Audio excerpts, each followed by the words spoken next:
Hey guys, come on in, sit down, stay a while. Hope you're having a great day today. It's Tuesday. Thought I'd run my mouth for a little bit. So, um, things that are going on. It's been kind of just a crazy sporadic week. Did go to the grocery store today. Bought all kinds of cool stuff. So neat. I know the grocery store sounds like a stupid place to shop, but I really like the grocery store. You see some of the most interesting people there. So, just got done watching this snippet on YouTube uh, about Tyson chicken, which well, just the meat industry in general, but it was sold on Tyson, and I'm here to tell you, I'm going to do a separate video on it because it's a lot to get into, but I will never ever buy grocery store meats at all again ever, and it's not even the inhumane way that they treat the animals, which I have a thought on that too. But it's more on how the people who work in these meat packing plants are treated. Yeah, not the coolest at all. But anyhow, like I said, different video. But I'm kind of agitated about it right now, and so I wanted to let you know you're going to see a video on it. I'm going to rant. But today, I just really want to talk about how to be a good friend and neighbor. And it's just a few stories that I have. Some of them are memories. Some just happened, well, yesterday. Uh, so yesterday, this story is about a good friend of mine who I've known for years. We've worked together. His family is amazing. His kids are great. He's a fantastic dad. Happens to be a mechanic. So my daughter calls yesterday, and her battery's dead in her car. Now my daughter lives an hour away from me. We live in two different towns. She lives in Columbus. We live in Newark. She actually lives right outside of Columbus, but it's Columbus. And her battery's dead. So, and she's starting a new job. Which, Taylor, if you watch this, congratulations! I am so very proud of you for getting this job.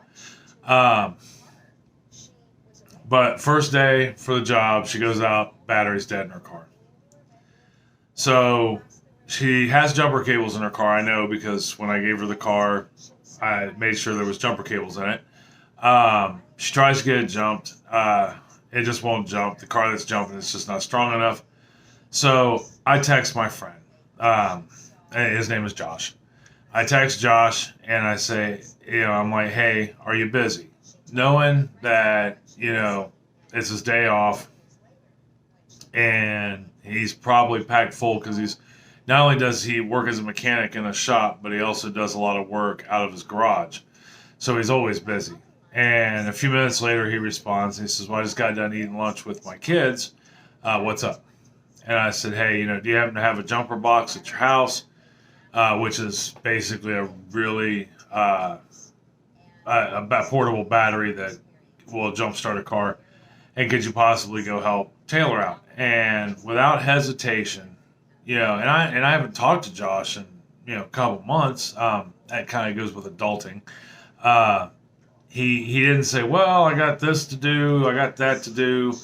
Um, he said the only thing he said was, "What's her address?" Now he literally lives 2 miles away from her, but he didn't know that. But he didn't hesitate. He just, hey, what's her address? I got this taken care of for you. That to me is a good friend. I mean, but he knows I would do the same for him in a heartbeat. If the time arose, all he'd ever have to do is text or call. And that, in my opinion, is what a friend's all about. He is an amazing friend. I don't have many friends, at least close friends, um, that I would ever ask for help and know that I would get, hey, I'm there, to help you. Uh, but I just thought that was amazing, and I wanted to, tell the world about the good deed he did. It's the small things that count. The people kind of behind the scenes. I mean, because he could have said no, I can't do it, and then I would have had to have Taylor call a tow truck, and we would have had to spend money on a tow truck to come out just to jumpstart her car. Um, and in the process, he told me that her car needs a few things. So, Taylor, if you watch this, we need to get a tune up on your car. Um, I don't know how that's exactly relevant to our conversation, but it's Table Talk Tuesday, and I said until somebody tells me to talk about something different, I'm going to run my mouth about what I want to. So, another thing, and that was part of just being a good friend. The other thing is being a good neighbor. Now for a long time, I thought being a neighbor, being a good neighbor or a neighbor in general, was somebody that lived next door, somebody that lived just like maybe a few houses down, somebody in my neighborhood. But honestly, if you think that way, that's okay, but that's thinking small. Being a good neighbor can be that, but it can also be, across the country. And what led me to start thinking about this was all the winter storms that rolled through, and just devastated the South. I know Texas has been the big one in the news, but Georgia's been hit, Alabama's been hit, Louisiana's been hit, and are having the same issues. Some places without water, some places without electric, and and they're struggling. But so then it hit me. I watch all these electricians, people who work for the power company, come from other states and go down there. People jump in their cars and drive thousands of miles to help make sure these people have food and clothing. People on the other side of their town saying, "Hey, we still have electricity. Come stay with us and be warm." Nobody asked them to do that. Well, I mean, the electrical workers, they were probably asked to do it, but nobody has to volunteer to go down to another state thousands of miles away from their families to help out another person. Truckloads of water being shipped to Texas to help out. That is being a good neighbor, and that's being a good neighbor on a grand scale. Just like Miss Pearl in last week's talk. It's so nice to see. I mean, yeah, it's cool when you hear like Jeff Bezos donated, $bazillion to climate change. That's awesome. I mean, it needs it. But the people that aren't millionaires who stop what they're doing to help out somebody else and are willing to travel thousands of miles to do it, awesome. I think that's being a great neighbor all the way around. And what that does by doing something like that, say you drove from New York to Georgia to help provide meals for families. There's some little kid in Georgia that you're going to provide a meal for. They'll never forget that. It builds memories and a lifetime of memories. That even though there was the worst situation they have probably ever been through or may ever be through, there was that one person that helped them out. And sometimes you may just be down there talking, or helping or rebuilding their house, and you get to know the person of the house you're rebuilding, helping to rebuild. You're building a lifetime of memories, positive memories from a negative circumstance, and that's awesome. I remember when I was a kid, there was a guy, he was a neighbor of mine, an older man. I mean, I was probably 6 or 7 years old, and Jack was probably 70. He was long since retired. Great guy, always sat on his front porch. But I remember the first we met because I was walking back from the local IGA 3 blocks away. My dad had sent me after some pop, some 7-Up. And on the way back, at the time they were in glass bottles, but on the way back, I dropped it and the glass bottle broke and 7-Up went all over the place. And I started bawling. Now, mind you, I'm 5, 6 years old. I couldn't have been first grade yet. And Jack came out of his house helped me clean up the mess, told me it'd be okay, walked me home just so he could tell my dad that, it wasn't my fault that I had tripped and had dropped the bottle, which was the truth.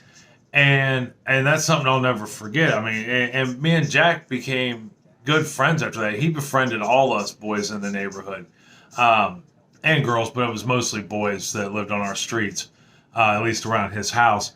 And I can remember, we would go over to his house and just hang out in his garage and on his front porch and talk about life. And he taught us things. And on 4th of July, he was out there with his grill every 4th of July, handing out hot dogs and cans of pop.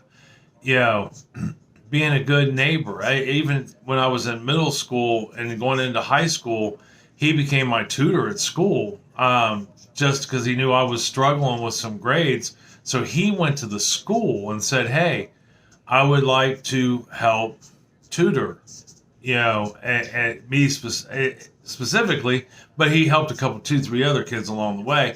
But he tutored me to help me be successful. He was a mentor. He was like my first real mentor, and that's something I'll never forget.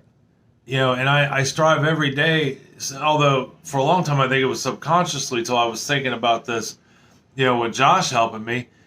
I've done nothing more but strive to be like him as I've gotten older. He kind of set the tone as an adult, of the way it should be when it comes to treating people with respect, helping out, being a good neighbor, not having an expectation of anything in return. That's one of the big things right there.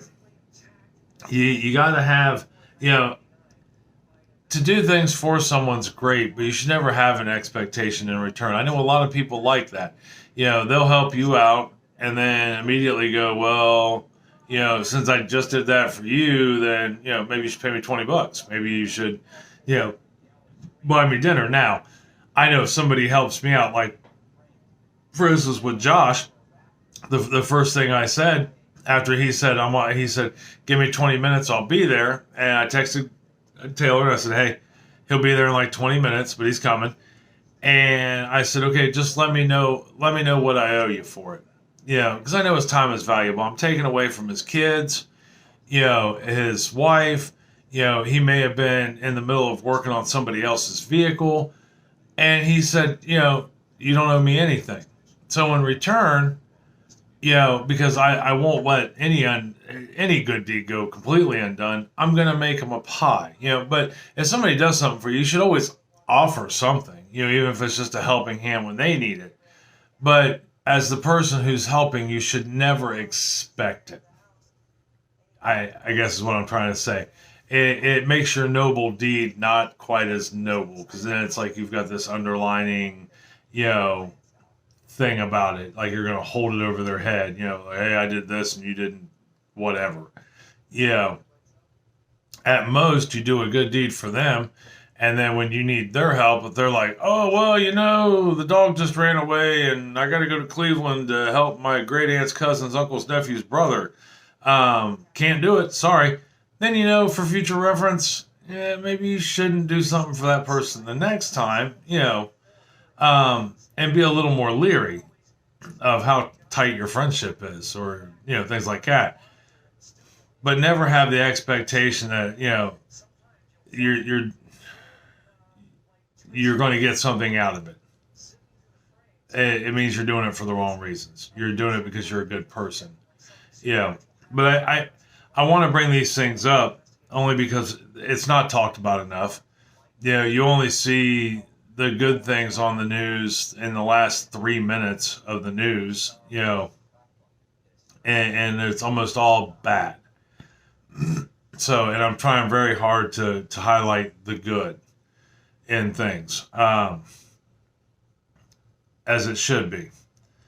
All right, so that's pretty much all I wanted to ramble on. I just really wanted to celebrate, the good things that have happened in this last week and some of the good things that people do.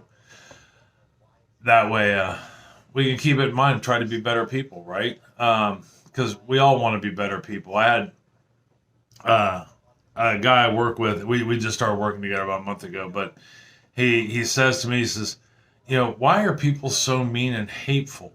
And I said, you know what? I don't know. But I do know that to combat that, to help change that, you can be good and kind, maybe not all the time. We're not perfect.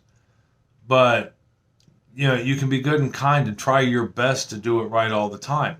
And I think if we can spread that, around, and it just starts with one, and I'm trying to be one of many ones, because there's people like that all over the world. But if I can maintain a positive attitude and try to be kind and nice to everybody and help out when I can, I'm hoping that'll spread. And everybody, in my area will do that, and they'll take everybody they know in their circle, and they'll do that, and it'll pass on.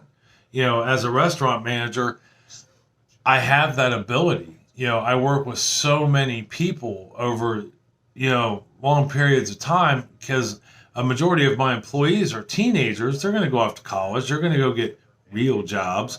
But I have the ability to teach them why I have them, that this is important. That it's okay to be nice. It's okay to fail. It's okay to, help somebody else out and not expect anything in return. It's okay to be kind, to be a good neighbor. That's my job. That's what I do. I mean, my job is to run a restaurant, but in the long run, my job is I'm teaching social skills, and this is an important social skill. I have the chance to change the world 15 teenagers at a time. Sometimes it's easy, sometimes not so much. But that's part of, being a responsible adult and being caring and wanting to be a good neighbor. I can't be everybody's friend, a true friend, but I can be a good neighbor. But that's something to think about.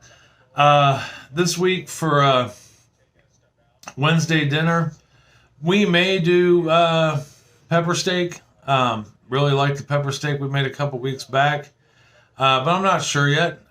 We may try something fancy. I'm making these little cheesecake blocks with a graham cracker base and a crumb top, and we're going to make those together this week. But for dinner, it's probably going to be pepper steak. I think that's going to be next on the agenda, or we may try a chicken dish. I haven't quite decided yet, but we'll see. We'll get there. But anyhow, we will be cooking something. I really like cooking with you guys. It's fun. It keeps my brain functioning. I don't know if you've noticed, but I start not to think a whole lot. Well, I can't. My memory seems to be not what it was, a couple years ago, and I'm not sure why. We're working on that. Going to visit the doctor, but definitely gonna make something for Wednesday night dinner, because we eat. I might as well, take you along. This keeps my brain sharp by talking to you. Thursday, we're probably gonna do some baking. I told myself I was gonna try to lose weight this year, and but I'm not going to. I've decided I'm not going to completely starve myself of snacks. I'm just not going to do it. I just got to be a little more careful about what I eat. I have not gained or lost anything, staying steady. I take it back. I think I lost like 2 pounds. I'm 2 pounds less than I was at the doctor. I went to the doctor. But anyhow, we're making the cheesecake bars, and I may do a canning video also, but I'm not sure what we're going to can yet, because I only can what we use, and right now the only two things we're running low on is salsa and applesauce. I am getting ready to do a chicken stock. We already got a video on chicken stock, and like I said, salsa and applesauce. But right now, the cost of buying the products to make those two things outweighs just buying it already pre-made. It's not as healthy for you buying it pre-made, especially salsa, but the reality of it is, for the most part, I've had the same 2 jars of salsa that I bought from the store for a minute. I use them to cook with on occasion. I'll probably just do without salsa for a minute, unless I need it to cook a meal with. Uh, and then we'll do the cheesecake. Seeds are still coming along. I actually am going to plant the remaining 140 pods this Wednesday and Thursday. So I just went and got I went ahead and bought, instead of buying the stuff to do my own soil and all that, I just went ahead and bought 2 more kits. They were only a couple dollars more than the ones that I showed you in the last video.